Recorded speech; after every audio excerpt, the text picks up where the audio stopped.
everybody, it's Lon.TV, and it's time for your weekly wrap-up, and I want to begin, as we always do, by thanking our newest Patreon supporters. We got Jeff Murat, Doc53, Nathaniel Georgiou, Virgil Davis, and the second page this week.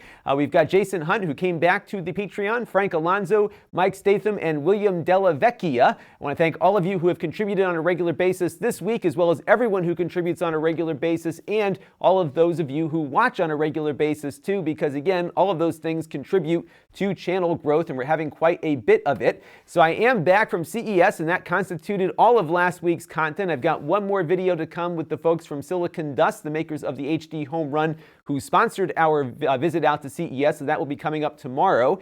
And then I'll get back into my regular review schedule. I'm a little under the weather today. I came down with a cold, probably due to all the exhaustion of running around with very little sleep at CES and just working constantly. One of the things with the workflow there is that, I go out and try to find stuff all day or go to meetings, and then when I get back to my room at night after dinner, I got to start working on all of the editing. So there's a lot to do, and I usually get to bed around 12 or 1 and then back up the next morning and off I go again. I made the mistake of booking a 7:40 a.m. flight out of Las Vegas to come home, which was great. I got home at a reasonable hour, but I had to wake up really early, so that really knocked a lot out of me, but hopefully I'll be in better shape soon. You can see all of my CES coverage at Lon.TV/CES 2017 for the full playlist. And I really want to just put up a few comments that I got over the course of the week. I had some really good feedback on it. In fact, what I did was I posted the first video and then looked for a lot of comments to make sure that what I posted was what you were looking for, and that kind of became kind of the theme of the week, where I posted 4 dispatches versus 45 videos like I did the last time I went out to CES in 2015. And I think this went over better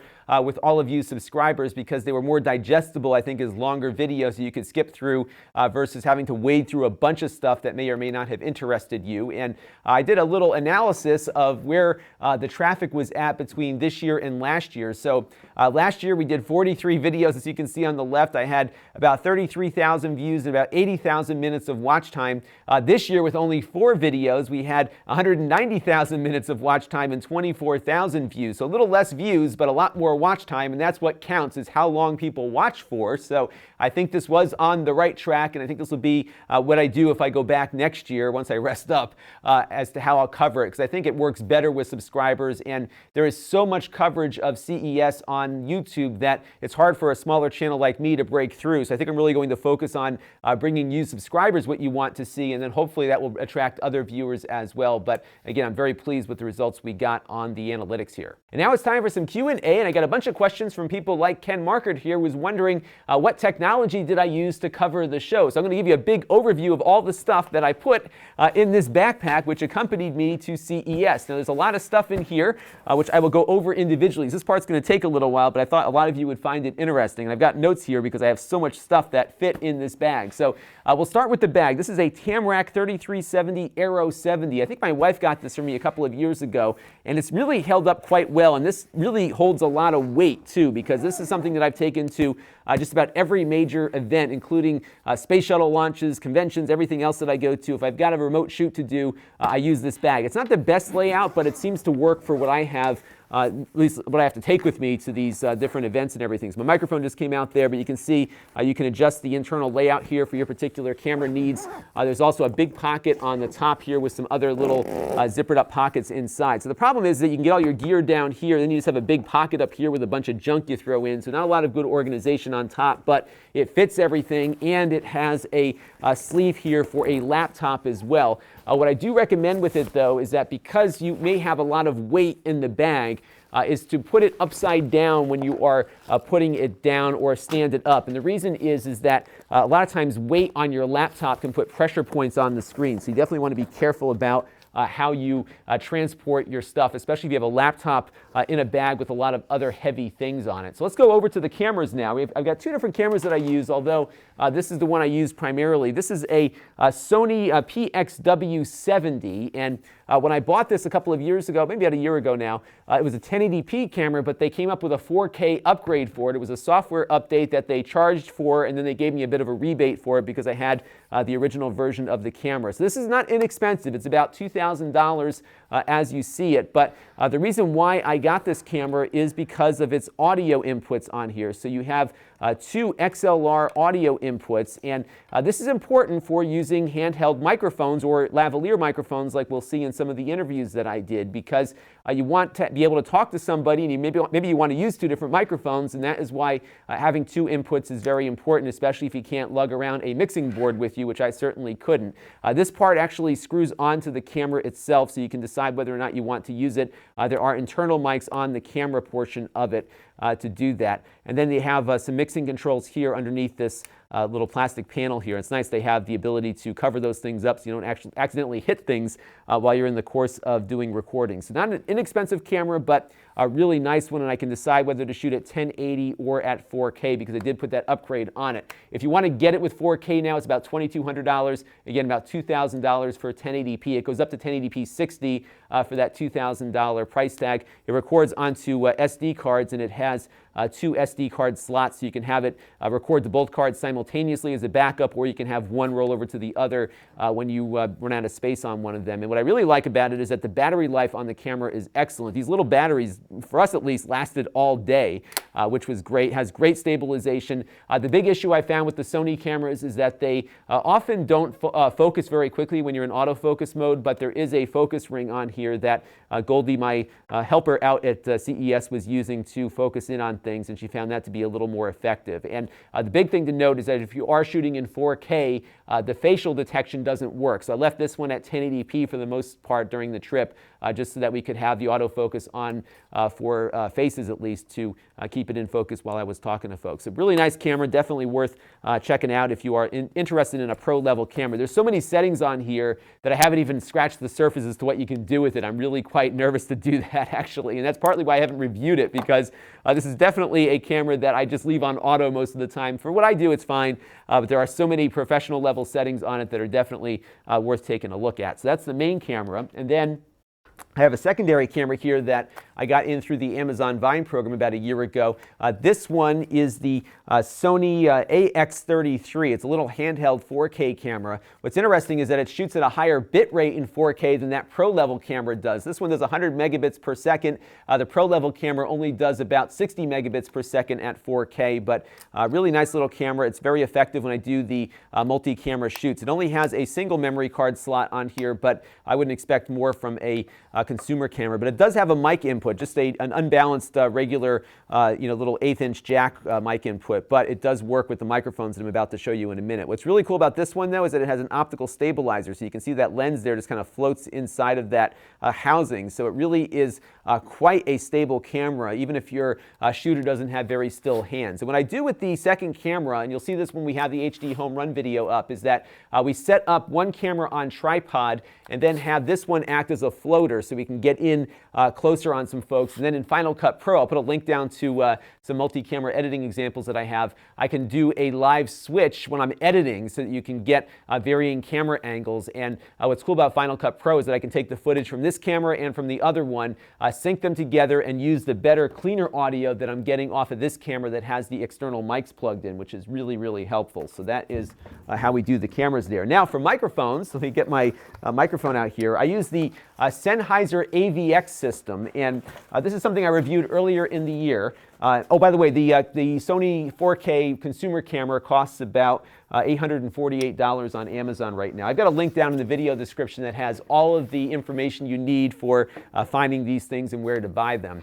So the Sennheiser AVX system is a wireless microphone system, and it's completely foolproof. There's no configuration. You just turn it on and it configures itself automatically. What I got from the Amazon Vine program earlier in the year was the $1,000 kit, which consisted of a stick microphone like this, as well as a body pack for lavalier microphones. So you have basically the choice of whether to use a lav or to use a handheld mic. Now I use handheld mics when I'm out in the field because you need to isolate noise, especially when you're in a trade show environment, or when we went to that PepCom event on the first night, which was even louder than the trade show. You got to isolate the audio, and that is why a handheld mic is almost essential. You really can't get a lavalier mic that will work as effectively as one of these do. So what I did have to do is get a cardioid capsule for the stick mic here. So again, the kit is $1,000. It gets you the body pack, the handheld mic, a lavalier microphone that plugs into the body pack, very similar to the one that I'm wearing here on my other Sennheiser system. And then there's a little receiver here for your camera. And you can see on the end here, it has one of those XLR inputs. So I just snap it into that Sony camera. And if I wanted to add a second mic, I just take out my other receiver. I have two of these kits, which I bought, and I snap that into the second channel on the camera to get two different audio channels going on it. And what I like about the AVX system, first of all, is its simplicity. So what it does is it transmits over the old, I think it's a 900 megahertz spectrum from the old cordless phones. So there's not a lot of interference that you get from Wi-Fi or Bluetooth or anything else like that. It still is one of those publicly accessible frequency bands, but it's not used as much. So I really did not have one iota of interference the entire week that I was out at CES, which was really handy. What's also nice about these is that they charge via USB. So even though these little batteries here on the receivers only last about 3 or 4 hours, they don't take long to charge, and you can plug them into any USB power source, including some of those batteries there. So these, the battery inside the handheld mic as well as the pack here last about 14 or 15 hours. So you can pretty much get a full day out of them without question. But again, everything charges via USB, which is really handy. Now I did again get the cardioid capsule for this microphone because it does isolate noise better. So that cardioid capsule, I believe, costs about $139 just for this portion here. This stuff is not cheap, but what I've been finding over the years is that I started with inexpensive stuff, and then I found areas where maybe investing in more expensive things might work better. So the camera in particular was a great example because in the past I used to plug in my audio devices into a secondary recorder and then match all of it up in post-production, but that brought some risk that if I forgot to turn on the recorder or something went wrong with the audio recorder, I couldn't get everything working when I got to edit. So over the years, I've been reinvesting income from the channel to upgrade my equipment to make things more predictable while I'm out in the field, which in turn improves efficiency. Sometimes investing in efficient things like microphone systems like this and new cameras can make your life a lot easier. So I am really, really impressed with how well the Sennheiser AVX system worked out in the field. I used it at I think PAX East a few months ago, and this is like the first big project I used with it. I use them around the studio here quite a bit also, and they have never ever failed me. It's been just a fantastic rock solid system. So really quite pleased with how the audio came out. Now there is an alternative though, and I brought this as an option in case something went wrong with the Sennheiser system.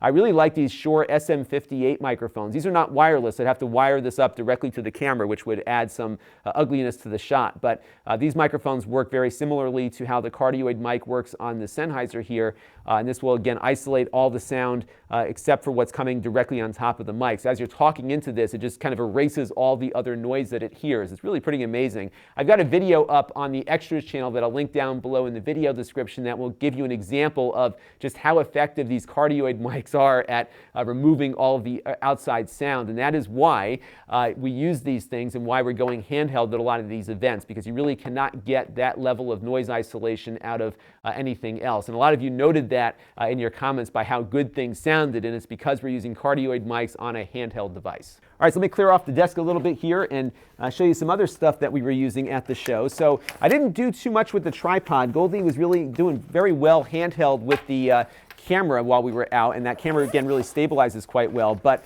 I've got this really nice tripod that I bought actually for last CES, and this is a little carbon fiber tripod from Obin. It's called the CT 3531. It weighs nothing. It's like 2 pounds, and it really is a lot easier to walk around with this thing through airports and show floors than it is with something a lot larger. I saw a lot of big commercial entities like CNET and some of the other folks just dragging around all this huge heavy equipment with 3 different people. We don't have that luxury, so I've got this in a little bag that it came with that really made it easy to get a tripod out in a pinch. You have to be careful with it. It doesn't like getting knocked around or anything, and I think my Sony camera is about the max of its weight limit. That Sony camera weighs about 3 or 4 or 5 pounds, and I think the max on this one is 6 or 8.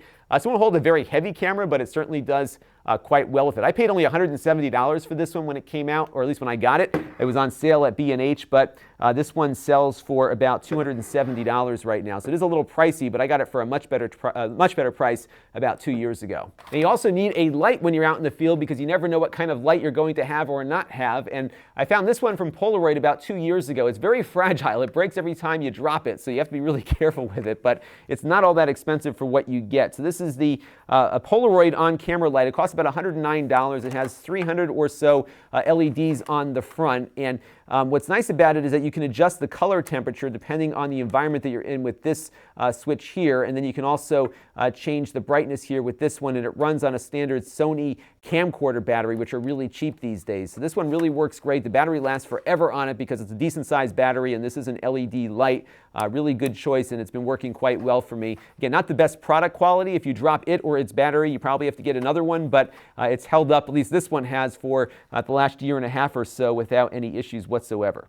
And I was also quite pleased with how well my iPhone 7 performed as a B-roll camera. So we did a lot of footage on the iPhone also, just because there were times it was easier to shoot something close up with the iPhone versus the big cameras. And the battery life on the iPhone 7 Plus really impressed me. This thing went all day without a charge, and I got home with still about 10% left on the battery to spare. And I was not only using this to shoot stuff, I was using it to navigate around the show. They had a great app to use to try to find your way to different things. And this thing was on constantly, and it just survived the entire day on a single charge. And I was really quite pleased with how well the battery life was on the iPhone 7 Plus. And then for editing, of course, we used our new MacBook Pro here, and that, of course, has those new USB Type-C ports and not the old style USB ports. But I found, though, is that you can buy some cheap cables on Amazon and keep going without too many issues here. So this is just a $6, $5 cable that converts micro USB that I use for my drives to USB Type-C. And speaking of drives, what I was using was a Samsung 850 EVO, a 500 gigabyte drive with a stock plop enclosure. This is about $12 right now on Amazon, at least the enclosure. The drive will cost you about $170 or so. But the enclosure works great. I tried to get one of those little portable SSDs in this size, but they were all out of stock. They've been selling out really quite a bit. So this drive actually is a little faster than some of those portable SSDs, and the stock plop enclosure here is metal. I reviewed this a while back. This is my second one. They sent me one to review, and then I bought this one for the trip because it really does hold the drive in there quite nicely, and really is a pretty sturdy little platform and very, very fast connectivity. So what I would do, of course, is just plug in the USB cable into the back of here and plug the other end into the Mac, and I was good to go. No fancy dongles needed, just a $4 or $5, $6 cable to get that going. And I use this little card reader from Kingston for reading the camera cards at the end of the day. This I've had for probably about 4 or 5 years. And one of the things I love is that when I find a product that works and then just works forever, I get quite happy and I stop looking. So I don't know if there's better card readers out now, but this one has been faithful to me for quite a while. And when I was at the YouTube space in New York City, this is what they're using on all of their equipment also. So this one is not all that expensive. I believe now it's going for about $18. I think it's a different color now than it used to be. But the top of the case is metal, which is probably given it some greater longevity. It reads SD cards and compact flash and a whole bunch of other cards as well, including some of those Sony memory sticks and micro. It's got actually a separate micro SD card slot on here too, so you don't need an adapter for it. Standard USB 3 interface, so again, I can use my cheapo cables here that go to USB Type-C and get that done. I also have a nice little memory card holder here that I got from Pelican a while back. I bought this off of Amazon. This one sells for about $21, but it really is a nice protective case for your SD cards, and it's got a slot underneath the SD card here for the micro SD cards as well, so you can kind of double up your cards on there. But it is a very solid case that doesn't open up by accident, so it's really quite sturdy and protective, and that was what I was looking for there. So I went with one of these to keep my cards safe. And this is another thing that I bought a while ago that I just keep getting a lot of use out of. I'll probably get another one soon because I'm getting a lot of cards in the repertoire. The cards that I like to use, at least for my own uses, are typically these from SanDisk. I just have had good luck with SanDisk over the years, so that's the one I typically gravitate towards. So this is their 64 gigabyte Extreme Pro. Again, I got links to all this stuff down below in the video description. This one is, again, SDXC U3 speed. You need a lot of speed for these big cameras cameras I've got. So again, the professional camera shoots 4K at 60 megabits per second. The littler camera, the consumer one, goes at 100 megabits per second. So you definitely need something that is rated at a high write speed, which all of these cards are. I also have a Transcend in here that works very well. This one's rated to write at 60 megabytes per second. I got a SanDisk Extreme here that also seems to be working well too. But again, I think you want to be careful, especially if you're shooting with higher end bit rates, to go with something that can handle the speed.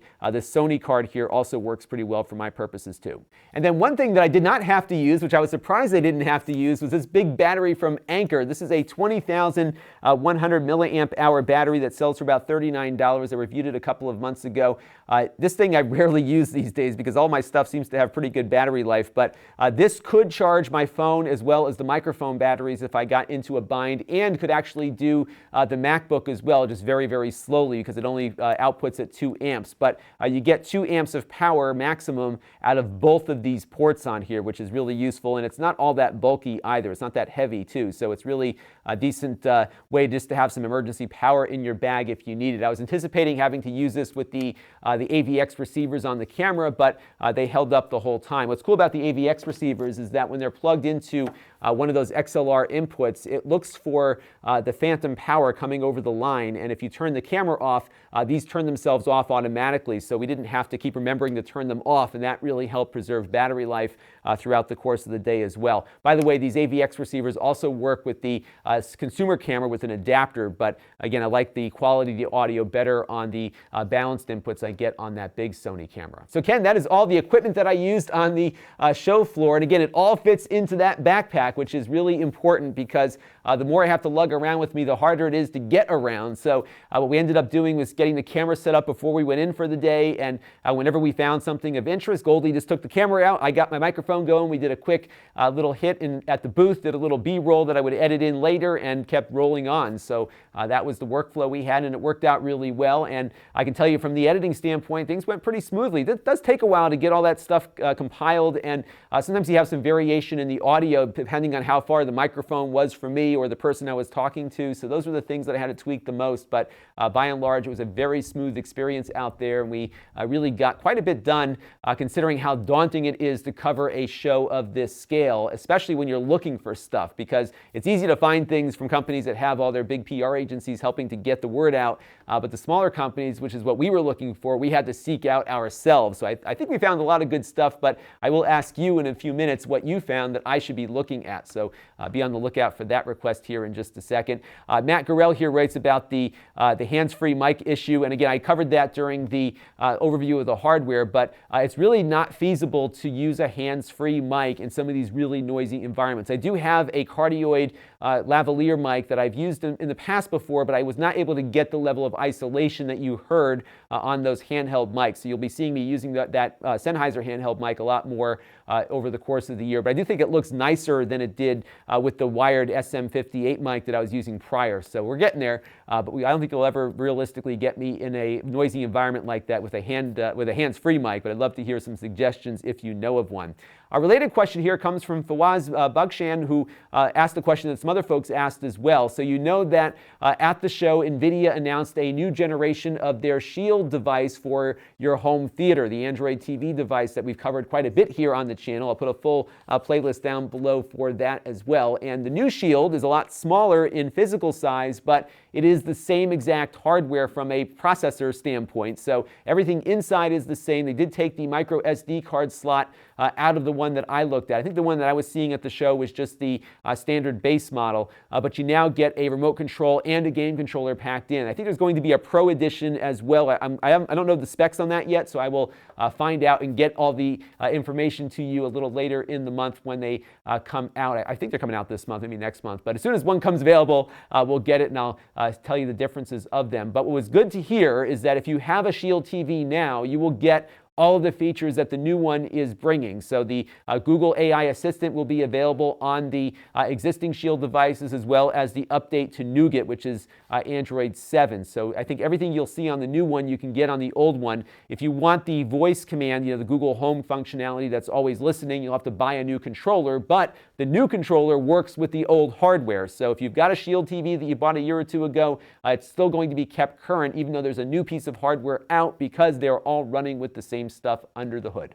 And now it's time for a Q&A for you. And there was a lot of stuff I did not see at CES, but I know a lot of you were following coverage from all of your favorite websites. So I am sure there are things that I should know about for potential reviews coming up this year. So please let me know down in the comment stream if you saw really cool Chromebooks, inexpensive mini PCs, all the usual things that we like to cover here on the channel. Let me know what you found down below in the comment stream so I can be sure to pick some of these things up over the course of the weeks to come, so we can put these devices through their paces and see how they stack up to their marketing claims. If you want to help the channel, you can. You can go to Lon.TV/Patreon to make a monthly contribution. We have one-time contributions to the channel available at Lon.TV. You can also sign up for Plex completely free of charge without a credit card at Lon.TV/Plex, or gift it to somebody at Lon.TV/PlexGift for one of their paid subscriptions. And if you just sign up for Plex, we do get a small commission. So if you haven't yet, please do. I've got another video coming up on Plex in the next 2 or 3 weeks or so.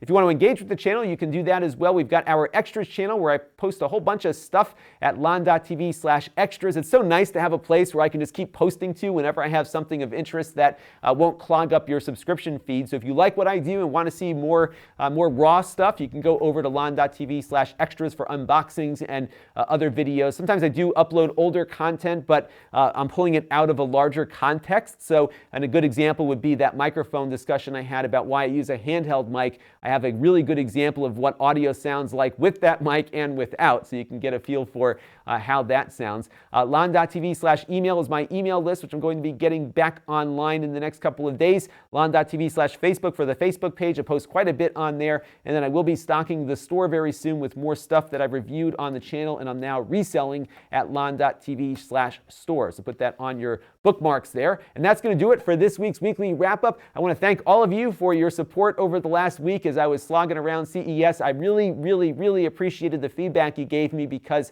that helped guide our decision-making throughout the course of the week. It's so great to get this immediate feedback from everybody, and that really lent itself to a very successful week of covering things at CES for you. So I'd love to hear more feedback on the CES coverage. Maybe we can think about some things I should look for or do on the next show next year if I have any energy left in me.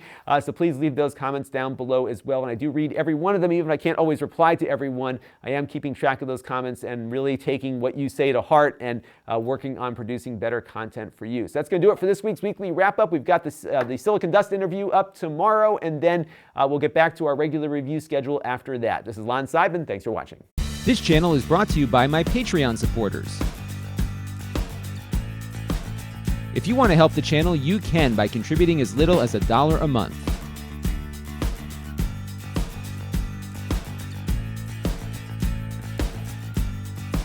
Head over to Lon.TV/Patreon to learn more.